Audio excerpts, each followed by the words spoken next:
IPhone लिया, चला गया। 14 दिन फेयर एंड लवली लगाई, कुछ भी नहीं हुआ। मैंने एक आदमी से 1000 रुपये मांगे, उसने मुझसे 2000 मांग लिए। पीटीआई के जलसे में गया, स्ट्रिंग्स नहीं आया। मैच खेलने के लिए विकेट खरीदी, बैटिंग ही नहीं आई। बॉस को गालियाँ दे रहा था, बॉस ने सुन लिया। एसी के लिए कुंडा लगा रहा था, छापा पड़ गया केस का। सिगरेट पी रहा था, अब्बू ने पकड़ लिया। लड़की को लिफ्ट देने के लिए गाड़ी रोकी, खुसरा निकला। सीएनजी की लाइन में खड़ा था, बारी आई तो गैस खत्म। गरीब पे तरस खा के गजरा खरीदा, अम्मा समझी गाना सुन के आ रहा हूँ।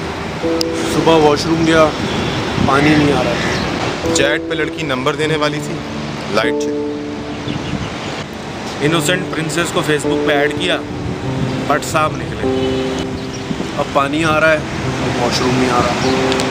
हाई स्पीड इंटरनेट खरीदा, पीटीए ने साइडें बंद कर दी।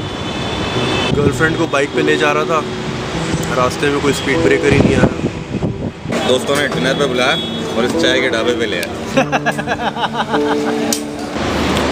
एक्स डियो लगाया, ये आ गया। कमरे में टेनिस देख रहा था, अबू समझे कुछ और देख रहा। अंकल को बाइक पे लिफ्ट दी, कुछ ज़्यादा ही चुपक के बैठ गए।